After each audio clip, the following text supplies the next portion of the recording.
आदरणीय HD देवगौड़ा जी ने जो विचार कहे, बड़े दुख का विषय है कि 21 घंटे का समय आवंटित होने के बावजूद, सबसे वरिष्ठ सदस्य के द्वारा यह अनुरोध करने के बावजूद जिस प्रकार का आचरण दिखाया जा रहा है, इससे साफ समझ में आता है सभापति महोदय कि इनका उद्देश्य सवाल का जवाब और जवाब के सवाल में नहीं है, इनका उद्देश्य बवाल में अधिक दिखाई पड़ रहा है। इसलिए ये अपोजिशन की इस नियत को भी स्पष्ट करता है। अब मैं विषय पे आता हूं। जो मैं बता रहा था कि बिंदु क्रमांक 5 पर राष्ट्रपति महोदया ने कहा कि यह देश के इतिहास में 60 साल के बाद यह पहली बार एक घटना हुई है जब लगातार 3 बार किसी प्रधानमंत्री को स्पष्ट बहुमत प्राप्त किया हो।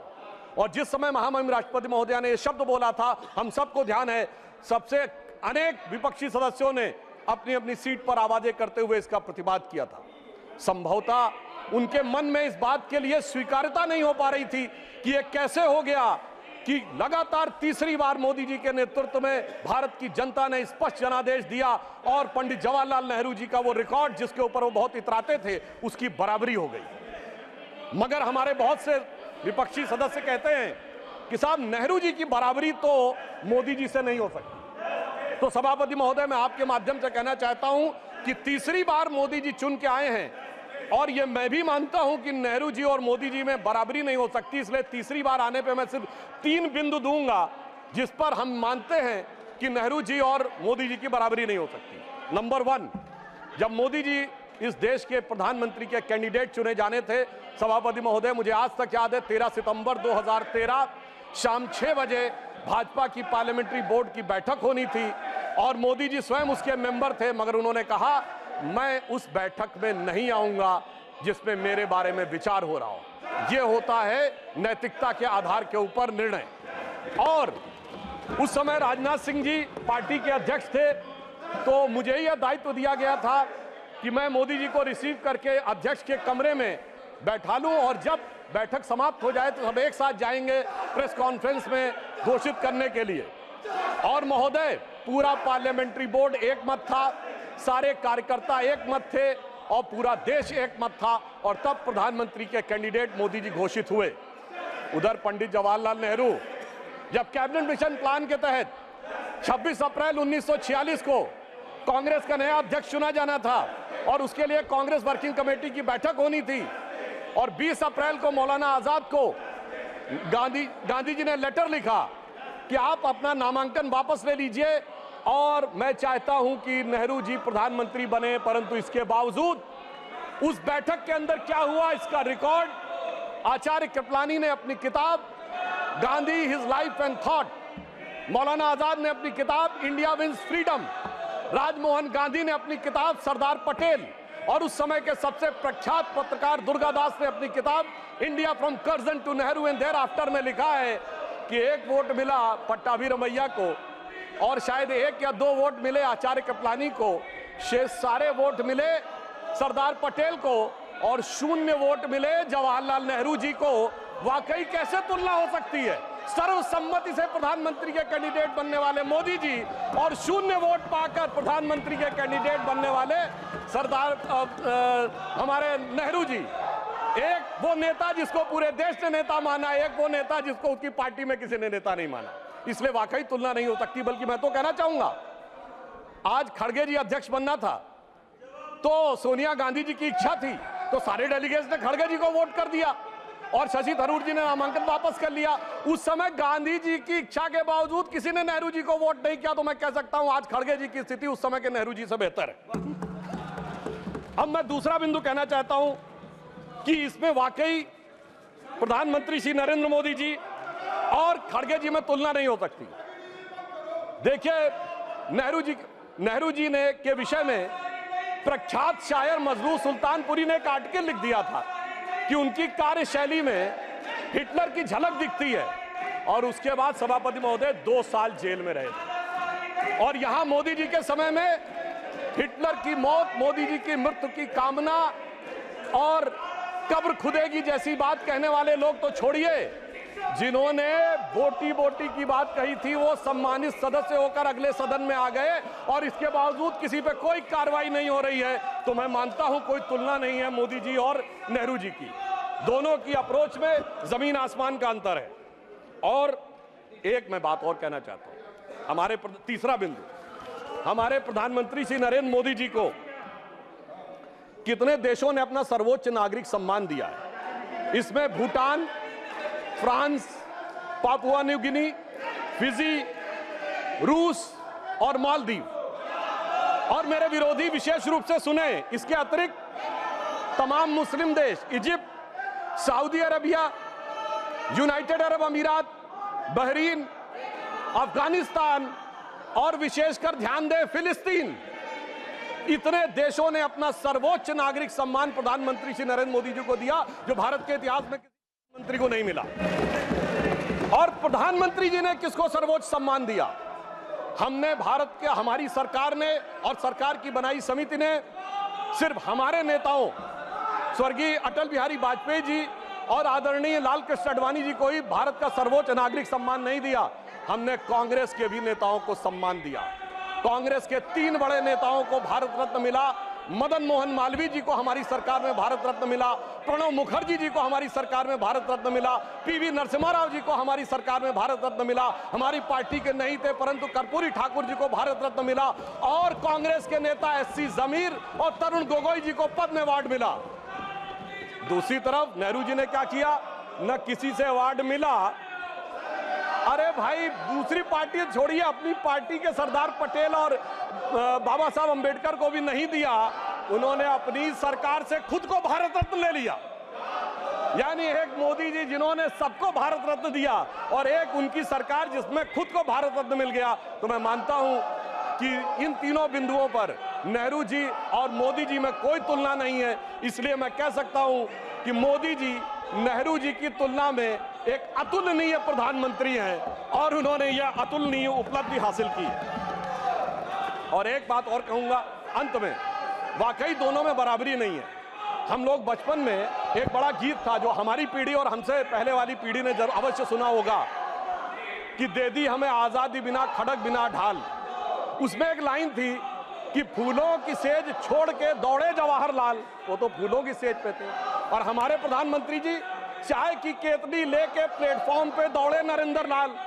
दोनों में जमीन आसमान का अंतर था। वो जवाहरात के लाल थे और नरेंद्र मोदी जी गुदड़ी के लाल थे।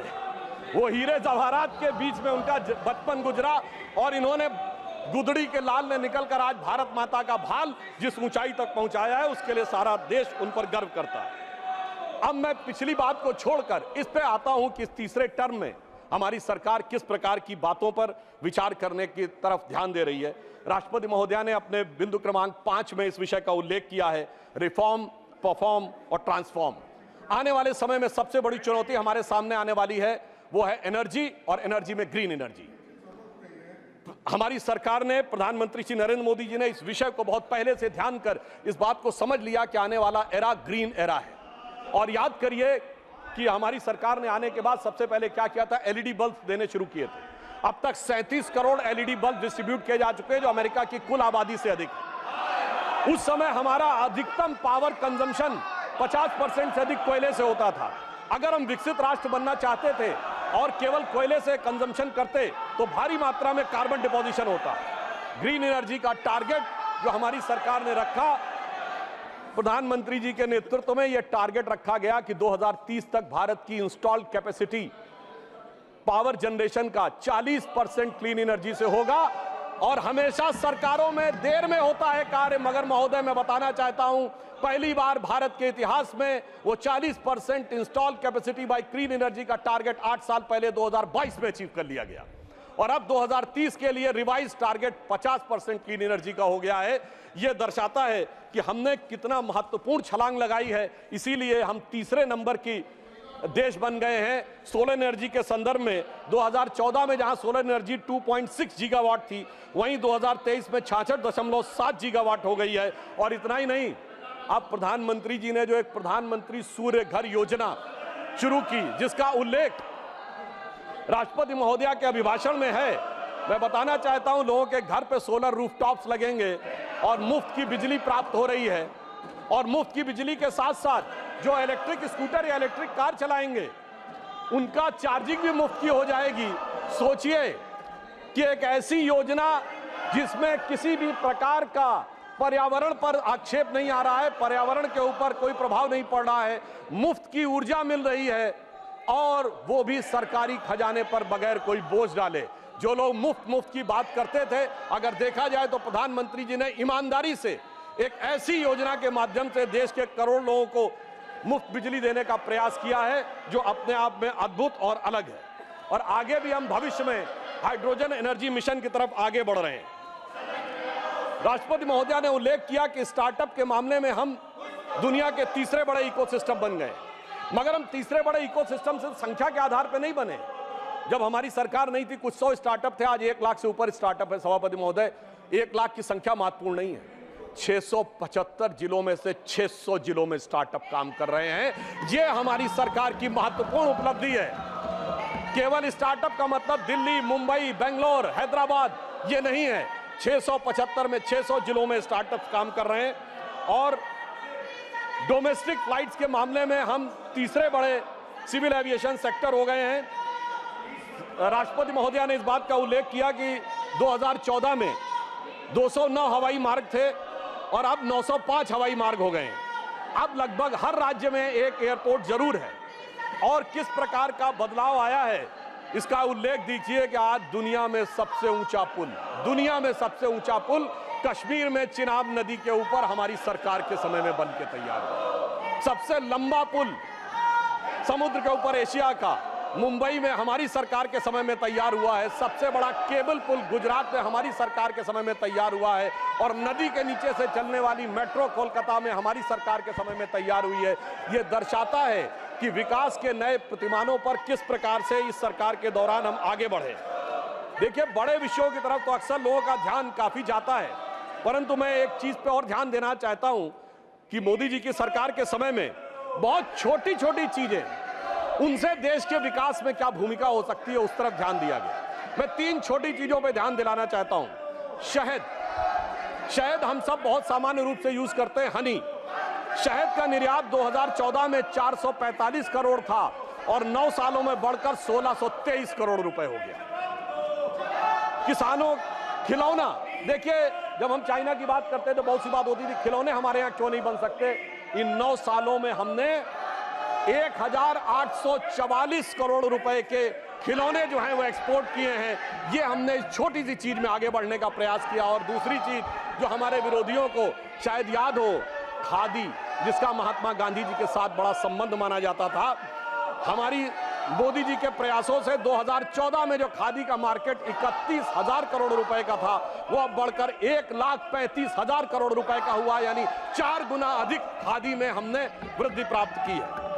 और बड़े स्तर पर अगर हम देखें तो डिफेंस मैन्युफैक्चरिंग, जो कि हमारी सरकार आने से पहले होती नहीं थी, जिसकी वजह से हम सिर्फ हथियार खरीदते थे और अपने आप बनाने की हमारे अंदर सामर्थ्य तो थी पर सरकारों में इच्छा शक्ति नहीं थी। और अब स्थिति यह आई है कि अब 1 लाख करोड़ रुपए की डिफेंस मैन्युफैक्चरिंग इस सरकार के कार्यकाल में हो रही है। डिफेंस एक्सपोर्ट हमारा 18 गुना बढ़ा है।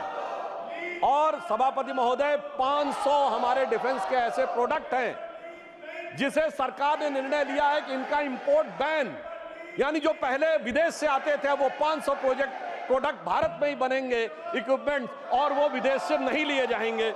और इतना ही नहीं, उत्तर प्रदेश और तमिलनाडु में 2 डिफेंस कॉरिडोर बनाए गए जिसका उल्लेख राष्ट्रपति महोदया ने किया है, जिसमें ब्रह्मोस मिसाइल बनने का उल्लेख भी उन्होंने किया है, जो भारत की पहली इंटरमीडिएट रेंज बैलिस्टिक मिसाइल है और जिसे हमने एक्सपोर्ट करने की शुरुआत की। और फिलीपींस पहला देश बना जिसने एक्सपोर्ट का ऑर्डर लिया है। सभापति महोदय, मैं उत्तर प्रदेश का रहने वाला हूं। वहां ब्रह्मोस मिसाइल का कोई पार्ट बने, कोई कंपोनेंट बने, ये अपने आप में कितने बड़े गर्व का विषय है। मुझे याद है कि हमारी सरकार, मोदी जी की सरकार आने से पहले उत्तर प्रदेश की छवि क्या बना के रखी गई थी। सिनेमा क्या बनता था उत्तर प्रदेश पे, जिला गाजियाबाद, लखनऊ सेंट्रल, तो सीरीज बनती थी मिर्जापुर, तो ओंकारा में मेरठ की गैंगवार, तो बाबर फिल्म में कानपुर की गैंगवार। तो कंपनी फिल्म में दिखाया जाता था कि जैसे कि मुंबई का सारा जो माफिया है वो पूर्वी उत्तर प्रदेश से आ रहा है। आप सोचिए, उस समय अवैध हथियारों के बनने के समाचार आते थे और अब intermediate range ballistic missile Uttar Pradesh में डिफेंस कॉरिडोर में बनने जा रही है। इतना बड़ा नजारा बदलने के बाद भी जिनकी नजरें ही ना हो उनको नजारा कैसे नजर आ सकता है, यह समझा जा सकता है।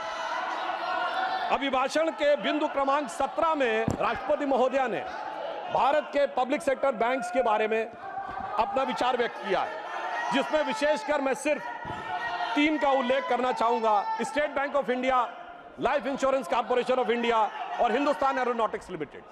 ये तीनों इसलिए कि इनके बारे में केवल 1-1.5 साल पहले बहुत वितंडावाद मचाया गया। अपनी सीट पर जाएं प्लीज, अपनी सीट पर जाएं प्लीज। मात्र 1-1.5 साल पहले बहुत वितंडावाद मचाया गया कि एसबीआई डूब रहा है, एलआईसी डूब रहा है और पब्लिक सेक्टर बैंक्स नीचे जा रहे हैं।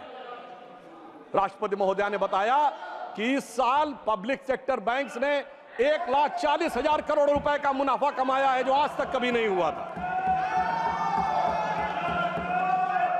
पिछले क्वार्टर में स्टेट बैंक ऑफ इंडिया का मुनाफा केवल 1 तिमाही का 21,000 करोड़ रुपए है, जो प्राइवेट और पब्लिक सेक्टर सारी कंपनियों में मिला के सबसे ज्यादा है। पहली बार एसबीआई ने रिलायंस से भी ज्यादा मुनाफा कमा के दिखाया है। एलआईसी का पिछले क्वार्टर का मुनाफा 19,000 करोड़ रुपए है, जो एलआईसी का ऑल टाइम हाई है। और मैं ये भी बताना चाहता हूं कि हिंदुस्तान एरोनॉटिक्स लिमिटेड, माननीय एलओपी कुछ बोलना चाहते please. Sir, point of order raise करने के लिए भी हम सरकार से इतना पूछना पड़ता है, तो ये बहुत ही अनडेमोक्रेटिक सिस्टम है। मैं आपसे विनती करता हूं, Priyanka Chaturvedi point of order raise की। अब आपने आदेश दिया कि सब लोग बैठे, हम बैठ गए। फिर in spite of that if they are not honouring, सब बैठे भी नहीं तो सिर्फ अपना भाषण चलाते ही रहे। कौन सुनने वाला है आपका भाषण? हम तो नहीं सुन रहे। माननीय please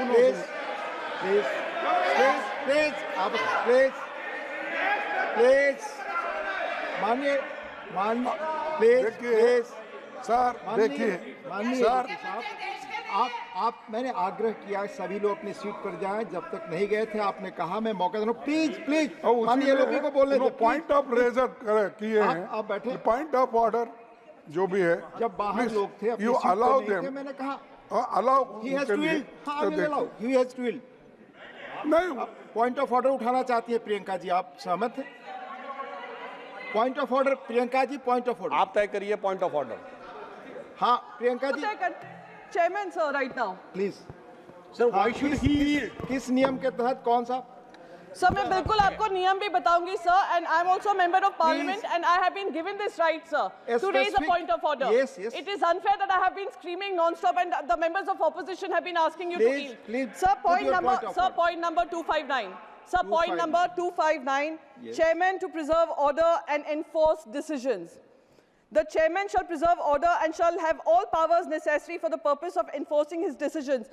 Sir, we have been protesting non-stop. We cannot hear what he is speaking. He is being allowed to speak while we are not being allowed to even raise a point of order. Isn't it your responsibility, sir, with all due respect, to ensure that even the opposition voices can be heard? Yes, I will sit down, sir. This is not point of order. This is not point of order. Please. आप बोले। सभापति महोदय, मेरा विचार ये था, हमारे विपक्षी दल यदि हाउस ऑर्डर में होता तो पॉइंट ऑफ ऑर्डर ज्यादा उपयुक्त नजर आता, परंतु मैं अब अपना विषय आगे रखने का प्रयास करता हूं कि स्टेट बैंक, एलआईसी ने ऑल टाइम हाई प्रॉफिट पिछले क्वार्टर में दर्ज किया है और हिंदुस्तान एरोनॉटिक्स लिमिटेड को 29,000 करोड़ रुपए का रेवेन्यू मिला है और 80,000 करोड़ रुपए का उनका ऑर्डर पाइपलाइन में है, जो एचएएल को आज तक नहीं मिला था। यह दर्शाता है कि एसबीआई, एलआईसी और एचएएल ने इस सरकार के कालखंड में सबसे ऊंचा मुकाम हासिल किया है। यह दर्शाता है कि किस प्रकार का दुष्प्रचार था और किस प्रकार का यथार्थ आज आंकड़ों के आधार पर देखने को मिलता है। मैं यह भी याद दिलाना चाहता हूं सभापति महोदय कि राष्ट्रपति महोदया ने अपने अभिभाषण में कहा कि भारत का विश्व की विकास दर में योगदान 15% होने जा रहा है यानी इस प्रकार से भारत अब दुनिया के विकास में एक अग्रणी भूमिका निभाने जा रहा है। तो इसी संदर्भ में मैं उन्हीं की बात को पुष्ट करते हुए ये बताना चाहता हूं कि इंटरनेशनल मॉनेटरी फंड IMF की चीफ क्रिस्टीना जॉर्जिएवा ने यह स्टेटमेंट दिया है कि भारत 15% ग्रोथ में कंट्रीब्यूट करके दुनिया में ग्रोथ का इंजन बनने की भूमिका निभाने जा रहा है। एक दौर था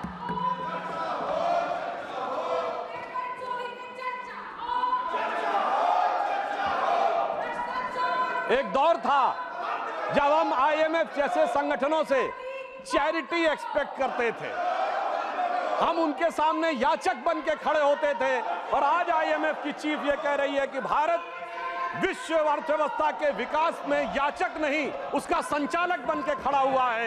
यह बात राष्ट्रपति महोदय के उस बात से बहुत स्पष्ट होती है। और इतना ही नहीं, हमारी सरकार ने अपने समय में जिस प्रकार की सूचना क्रांति और डिजिटल रिवॉल्यूशन लाया है, जिसने कि देश के अंदर ट्रांसपेरेंसी और त्वरित एंड माइल डिलीवरी को इंश्योर किया है। आगे मैं आपका ध्यान सभापति महोदय आकृष्ट करना चाहूंगा कि राष्ट्रपति महोदय ने अपने अभिभाषण के बिंदु क्रमांक 28 पर नालंदा विश्वविद्यालय की पुनर्स्थापना के संदर्भ में यह कहा कि यह भारत की सांस्कृतिक चेतना की पुनर्स्थापना का प्रतीक था। नालंदा सिर्फ भारत में ज्ञान का प्रतीक नहीं था, उस ज्ञान के प्रतीक को जिस ढंग से ध्वस्त किया गया, उस ज्ञान के प्रतीक को जिस ढंग से नष्ट किया गया, यह भारत की सांस्कृतिक चेतना की वो जीवनी शक्ति का प्रतीक था कि हमारी सरकार ने उसको जिस ढंग से स्थापित किया है, वो कितना गहरा घाव था भारत के ऊपर। इसको मैं कोट करना चाहता हूं बाबा साहब अंबेडकर के शब्दों में।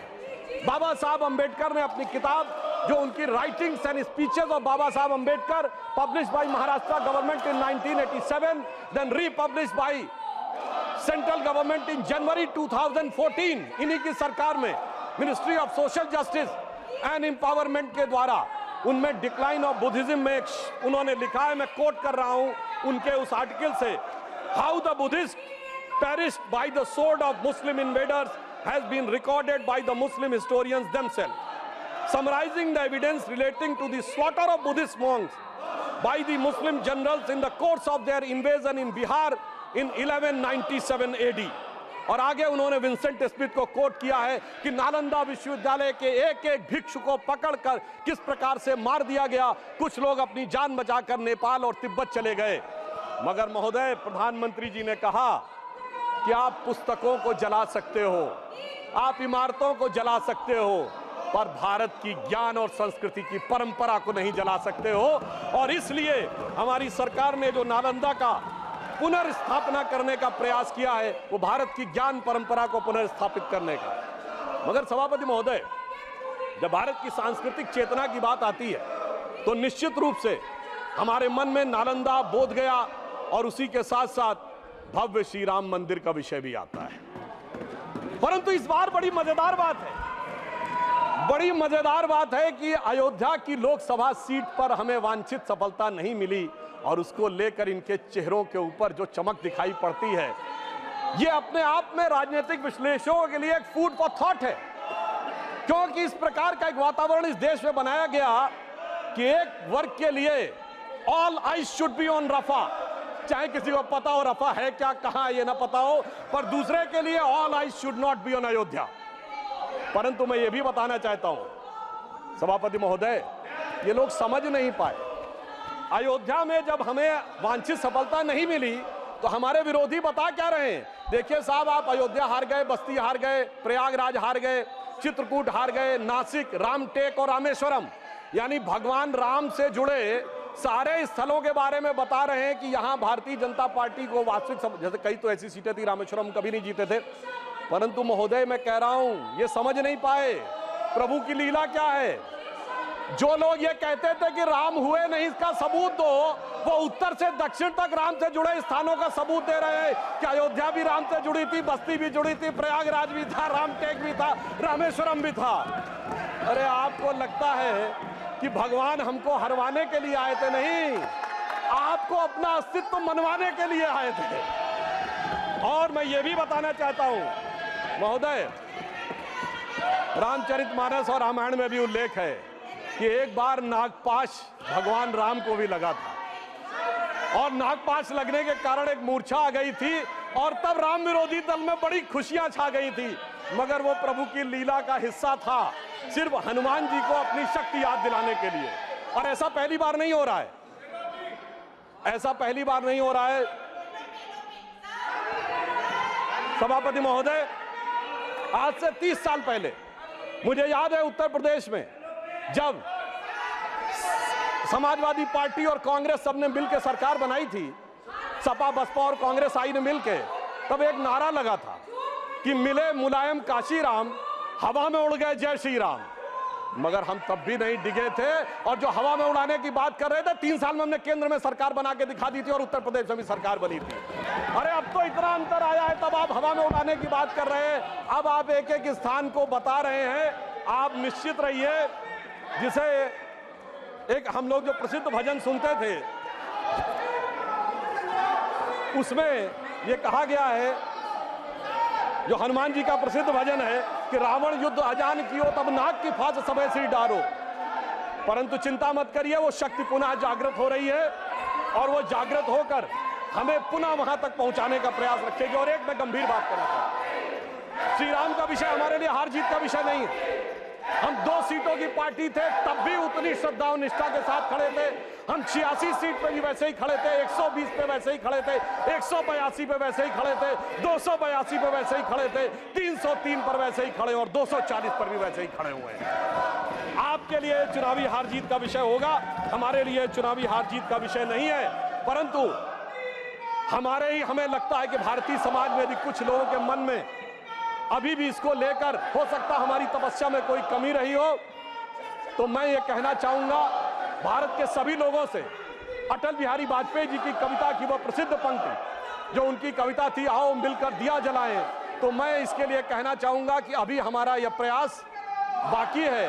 तो एक पंक्ति उनकी मैं कोट करना चाहता हूं, जो आज की परिस्थितियों में बहुत समीचीन लगती है कि आहुति बाकी यज्ञ अधूरा, आहुति बाकी यज्ञ अधूरा, अपनों के विघ्नों ने घेरा, अंतिम जय का वज्र बनाने नवदधीच हड्डियां गलाएं, आओ मिलकर दिया जलाएं। अब सभापति महोदय, राष्ट्रपति के अभिभाषण और शपथ में हमारे विरोधियों ने बहुत बार संविधान का विषय बहुत उठाया और राष्ट्रपति महोदया ने अपने अभिभाषण के बिंदु क्रमांक 28 पर संविधान और संविधान से जुड़े विषयों के बारे में बात कही। मगर महत्वपूर्ण बात यह है सभापति महोदय कि संविधान इस देश के लिए कितना महत्वपूर्ण है और इन लोगों ने अपने समय में संविधान में क्या किया और किस भावना से प्रेरित किया, मैं 3 उदाहरणों के कंपैरिजन से बताना चाहता हूं। सभापति महोदय, सितंबर 1934 में नाजी पार्टी का न्यूरमबर्ग में कन्वेंशन हुआ, जिसमें नाजियों की बड़ी प्रसिद्ध film Triumph of the will का मंचन हुआ और उस मंचन के बाद हिटलर के राइट हैंड आदमी रुडोल्फ हेस ने नारा लगवाया था, Hitler is Germany and Germany is Hitler. और ठीक वही नारा 1976 में कांग्रेस के देवकांत बरुआ जो राष्ट्रीय अध्यक्ष थे उन्होंने लगाया, India is Indira and Indira is India. यानी सोचिए कि ये किन विचारों से प्रेरित थे और संविधान कितने बड़े खतरे में था। मैं दूसरा उदाहरण देना चाहता हूं। 26 अप्रैल 1942 को जर्मनी की संसद रीस्टैग को संबोधित करते हुए हिटलर ने कहा जजों को कि जो जज आज के युग की आवश्यकता नहीं समझते, मैं इंटरवीन भी करूंगा, उनको सुपरसीड भी करूंगा और उन्हें पद से भी हटाऊंगा। और ठीक यही काम 24 अप्रैल 1973 को श्रीमती इंदिरा गांधी ने किया, जब उन्होंने जजेस को सुपरसीड किया और कमिटेड जुडिशरी की बात कही। अर्थात संविधान के ऊपर खतरा और संविधान से किस प्रकार की परिस्थितियां थी आज की पीढ़ी को याद नहीं होगा। 38वां और 39वां संविधान संशोधन के द्वारा न्यायिक समीक्षा के अधिकार को समाप्त कर दिया गया, यानी कोई जुडिशरी इस बात पे कोई टिप्पणी नहीं कर सकती है। वो लोग आकर आज कहते हैं कि वो संविधान की रक्षा करने वाले हैं। और मैं यह भी याद दिलाना चाहता हूं, श्री जॉर्ज फर्नांडिस जी जैसे नेता को हाथ में हथकड़ी लगाकर सड़क के ऊपर चलाया गया, वो लोग आज कहते हैं कि इनको संविधान की रक्षा करने की आवश्यकता है। और 42वां संविधान संशोधन ऐसा संविधान संशोधन था महोदय जिसमें 40 आर्टिकल बदले गए, 14 आर्टिकल नए जोड़ दिए गए, 2 नए चैप्टर जोड़ दिए गए और बाबा साहब अंबेडकर ने प्रीएम्बल ऑफ द कॉन्स्टिट्यूशन जिसे संविधान की आत्मा कहा था, उस आत्मा को भी बदल दिया गया।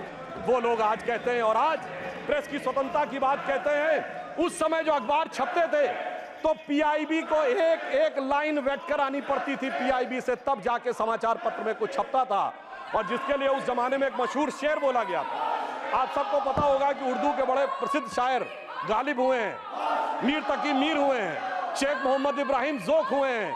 तो लोगों ने दिल से दुखी होकर कहा था कि अब तो गालिब जोक साहिर मीर सरकारी, अब तो गालिब जोक साहिर मीर सरकारी, शायरी की हो गई तासीर सरकारी। महोदय, मगर इतना ही नहीं था, यह सिर्फ इमरजेंसी का विषय नहीं था। मैं याद दिलाना चाहता हूं, जब जब ये सत्ता में आए संविधान खतरे में आया। श्री राजीव गांधी जी जब सत्ता में आए और सर्वोच्च न्यायालय ने एक निर्णय दिया और वो निर्णय शरिया के विरुद्ध नजर आया, तो इस देश की संसद ने सर्वोच्च न्यायालय के निर्णय को रौंद कर शरिया को संविधान से ऊपर कर दिया। संविधान खतरे में था और तब हमने उसका विरोध किया। मैं विनम्रता से पूछना चाहता हूं, दुनिया में कोई एक सेकुलर देश बताइए जहां शरिया संविधान से ऊपर होता हो। यह सिर्फ हमारे देश में था और संविधान सबसे बड़े खतरे में था। अब मैं दूसरी बात बताना चाहता हूं, 1992 में पीवी नरसिम्हा राव जी के समय में ढांचा गिरने पे हमारी उत्तर प्रदेश की सरकार बर्खास्त कर दी गई। समझ में आता है, भाजपा की सारी सरकारें बर्खास्त कर दी गई। किस आधार पे? संविधान खतरे में था। 1994 झारखंड मुक्ति मोर्चा रिश्वत कांड, जिसमें यह साबित हो गया कि झारखंड मुक्ति मोर्चा के 3 सांसदों ने पैसा लेकर कांग्रेस की सरकार को बचाया है। उस समय जुडिशियल इम्यूनिटी थी, अब कोर्ट ने उसको हटाया है। संविधान खतरे में था। जब जब ये सत्ता में आते हैं, संविधान खतरे में आता है। और सभापति महोदय, अब मैं ये कहना चाहूंगा, जब मनमोहन सिंह जी की सरकार आई, मैं देश की प्रबुद्ध जनता से पूछना चाहता हूं, ये बताइए देश की सर्वोच्च एग्जीक्यूटिव बॉडी क्या है संविधान के हिसाब से? Union cabinet. ये यूनियन कैबिनेट के ऊपर नेशनल एडवाइजरी काउंसिल किसने बनाई? ये संविधान को खतरे में डालना नहीं था क्या? संविधान खतरे में था। और ये बताइए, नेशनल एडवाइजरी काउंसिल के चेयरमैन को कैबिनेट का रैंक था और वो रैंक असंवैधानिक था। लोगों को याद नहीं होगा, मार्च 2006 में श्रीमती सोनिया गांधी जी को ऑफिस ऑफ प्रॉफिट के मुद्दे के ऊपर इस्तीफा देना पड़ा था क्योंकि वह पद असंवैधानिक था। और यह भी याद होना चाहिए, इसी सदन की सदस्य हैं जया बच्चन जी को पहले इस्तीफा दिलवाया गया, उस चक्कर में खुद भी इस्तीफा देना पड़ गया था। बाद में जब वो रीइलेक्ट होकर आई, उस बीच में संविधान संशोधन करके नेशनल एडवाइजरी काउंसिल के चेयरमैन के पद को ऑफिस ऑफ प्रॉफिट से बाहर कर दिया गया। संविधान से खिलवाड़ करने वाले लोग आज हमें ये बताते हैं। 10 साल तक इस देश ने सुपर पीएम सुना। संविधान खतरे में नहीं था, संविधान खतरे में था। और जिस समय देश की highest executive body union cabinet कोई प्रस्ताव पारित करती है और उसके प्रस्ताव को कोई कहे कि मैं पब्लिकली चीर के फेंक दूंगा, यह संविधान के चिन्ह उड़ाना है, यह संविधान खतरे में था। संविधान उनके जमाने में हमेशा खतरे में रहा है और हमने हमेशा संविधान का बचाव किया है। और मैं एक घटना याद दिलाना चाहता हूं सभापति महोदय, संविधान को इतना ही खतरे में नहीं डाला है। मार्च 2006 में केरल की विधानसभा में एक स्पेशल सेशन बुलाया जाता है जिसमें सर्वसम्मत प्रस्ताव पारित होता है कि कोयंबटूर हमले के ब्लास्ट का मुख्य आरोपी अब्दुल नसीर मदनी, जो तमिलनाडु के जेल में बंद है, उसे रिहा कर दिया जाए। और 117 के 117 विधायक, सारे कांग्रेसी, सारे कम्युनिस्ट उसके पक्ष में वोट करते हैं। यानी एक आतंकवाद के आरोपी के पक्ष में विधानसभा का प्रयोग करना, यह संविधान खतरे में था। जब जब इनके हाथ में सत्ता आई है, संविधान खतरे में रहा है। और सभापति महोदय, मैं ये भी बताना चाहता हूं, ये कहानी यहीं पे नहीं रुकी। अब जब हम सत्ता में और विपक्ष में, याद करिए, इन्होंने सीए के खिलाफ प्रस्ताव पारित किया। सीए केंद्र के द्वारा पारित कानून है। क्या संसद के द्वारा पारित कानून के विरुद्ध कोई राज्य विधानसभा चुनाव कोई प्रस्ताव पारित कर सकती है? नहीं। ऐसा करना संविधान को खतरे में डालना। और इनके समय में संविधान को इन्होंने फिर खतरे में डाला। और मैं ये भी बताना चाहता हूं कि सीए नागरिकता से जुड़ा विषय था।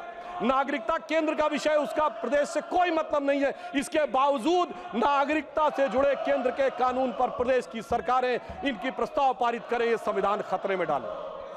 फिर भी मैं सभापति महोदय कहना चाहता हूं, 2 नेता जेल में चले गए तो इनको लगता है कि संविधान खतरे में आ गया और इनको लगता है कि वो न्यायिक कार्रवाई के तहत नहीं गए। तो मैं अपने विरोधियों के सुलभ संज्ञान के लिए याद दिला देना चाहता हूं कि ये क्या 2014 के बाद ही हुआ है? सोनिया जी और राहुल जी को जिस नेशनल हेराल्ड केस में बॉन्ड लेना पड़ा वो 2013 अक्टूबर में दर्ज हुआ, हमारी सरकार नहीं थी। कनिमोझी जी और ए राजा जेल गए 2011 में, हमारी सरकार नहीं थी।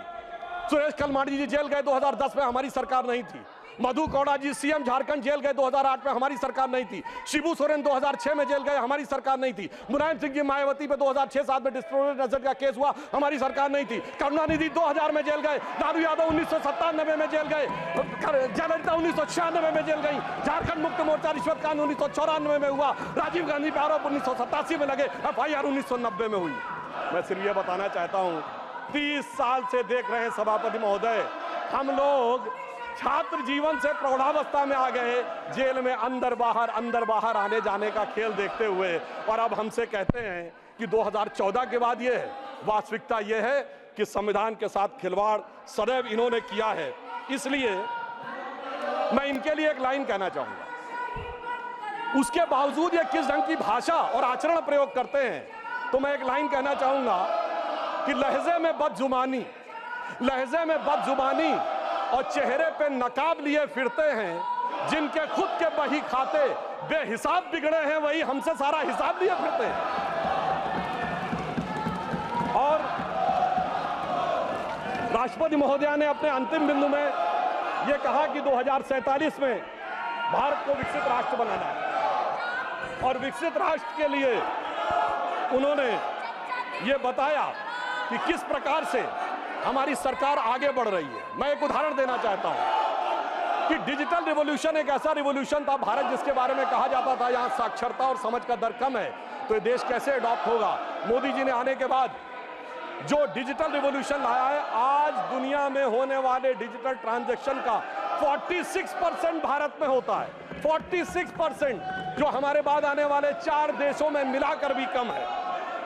और यहां पर मैं एक और बात भी कहना चाहता हूं कि उन्होंने अंतिम समय में अंतिम बात करते हुए एक चीज कोट की थी कि पूरी दुनिया में उन्होंने वेदों के एक वाक्य को कोट किया राष्ट्रपति महोदया ने, जिसका जो उन्होंने बोला था, समानो मंत्रः समिति समानी, अर्थात सभी लोग समान रूप से आए और एक समान रूप से आगे बढ़ें और एक साथ आगे आए। मगर सभापति महोदय, मैं आश्वस्त करना चाहता हूं, आज से कुछ साल पहले डिस्कवरी चैनल पे एक प्रोग्राम आता था, Michael Woods story of India, जिसमें उसने कहा कि इंडिया में वो पोटेंशियल है कि अगर इंडिया अपने पोटेंशियल को सही ढंग से प्रयोग करेगा तो by the mid of this century India will be the biggest nation and richest nation on this earth. ये इंपॉर्टेंट नहीं है सभापति महोदय, उसने कहा India will be the biggest and richest nation on this earth, the place at which it remain most of the time in the history. अर्थात वो जो हमारा अतीत था वो हम प्राप्त करके रहेंगे। और मैं एक बात और कहना चाहता हूं, हमारे विरोधी लोग किस विचार की बात करते हैं, इनके मन में, सुनिए, इनके एक बहुत बड़े आइडियोलॉजिकल थिंकर थे जो चुनाव के दौरान क्या बोले कि उत्तर भारतीय यूरोपियों से हैं, तो पश्चिम वाले अरब वालों से जुड़े हैं, तो पूरब वाले चीन वाले से हैं, दक्षिण वाले अफ्रीका वालों से हैं। वैसे सुनिए, वो इस्तीफा दिए थे फिर रीइंस्टेट हो गए, यानी केवल चुनाव के लिए था, वो चेहरे का नकाब उतर गया है। तो मैं उन्हें एक बताना चाहता हूं कि महोदय, आपको पता नहीं है भारतीयों के भारत की वास्तविकता क्या थी और आपके मन में गुलामी की मानसिकता क्या भरी हुई है। मैं एक उदाहरण देना चाहता हूं, अरब के लोग भारत के बारे में क्या सोचते थे, या अरब के कई हिस्टोरियंस, जिसमें इब्न असीर, इब्न कतीर, इब्न खल्दून ने ये वर्ड यूज किया है, अजीजुल ली इल्मीन इन बिलादुल इन हिंद, अर्थात the cool bridge of wisdom comes from the land of India. और ये हमको समझाते हैं, हम उधर से आए। और मैं प्रबुद्ध लोगों से कहना चाहता हूं, जाके चेक कर लीजिए। Take your seat. Take your. Would you like to make an appeal to them?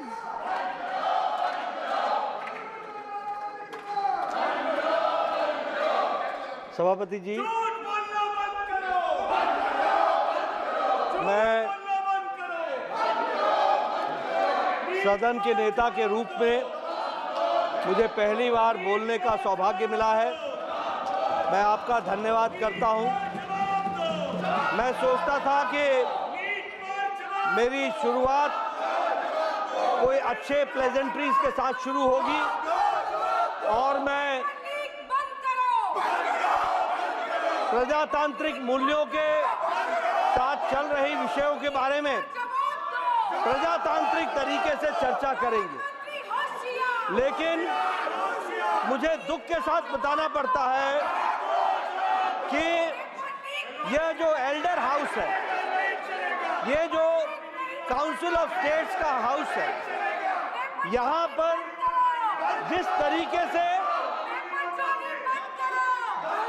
Democratic norms को ताक पर रखकर ये हाउस को होस्टेज बनाने का प्रयास हो रहा है, हाउस को एक तरीके से कार्य करने में जो रुकावट पैदा की जा रही है। Sit down. Honorable members, 1 second. Sit down. Honorable members.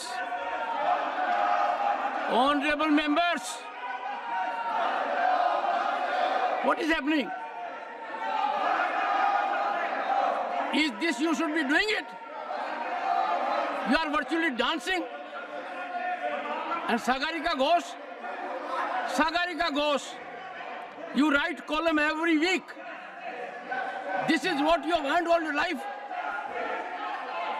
What's wrong with Priyanka Chaturvedi? Priyanka Chaturvedi, what's wrong with you? Honorable members, it has been a day. कल बिजनेस एडवाइजरी कमेटी में बाकायदा डिस्कशन हुआ, जिसमें deputy leader of Congress party भी उपस्थित थे, तृणमूल कांग्रेस के भी लोग उपस्थित थे, सभी पार्टियों के लोग उपस्थित थे और वहां ये निर्णय हुआ था कि राष्ट्रपति के अभिभाषण पर धन्यवाद ज्ञापन के लिए वी विल एलोकेट 21 आवर्स, 21 घंटे दिए जाएंगे, जो अपने आप में एक रिकॉर्ड है। इससे पहले राष्ट्रपति अभिभाषण के लिए 21 घंटे कभी भी एलोकेट नहीं हुए हैं। मैं चेयर का भी धन्यवाद करना चाहता हूं, लेकिन वहां सहमति होने के बावजूद आज सवेरे सस्पेंशन ऑफ बिजनेस का जो विषय लाया गया, ऐसा नहीं है, नीट पहले भी था, नीट का विषय बीएससी में भी आ सकता था, लेकिन मंशा नहीं थी, मंशा हाउस को डिस्टर्ब करने की थी और इसलिए आज सस्पेंशन लेकर के आए और सस्पेंशन ऑफ रूल्स और बिजनेस को करके ये इस तरीके की स्थिति खड़ी की गई। मैं यहाँ अध्यक्ष महोदय आपसे बोलना चाहता हूँ that all India Congress committee, Congress party committed थी कि उन्होंने डिस्कशन नहीं करना है। They were pre-decided and they were predetermined. That is why I find that in the speaker's list, in the list, there is no name of Congress party.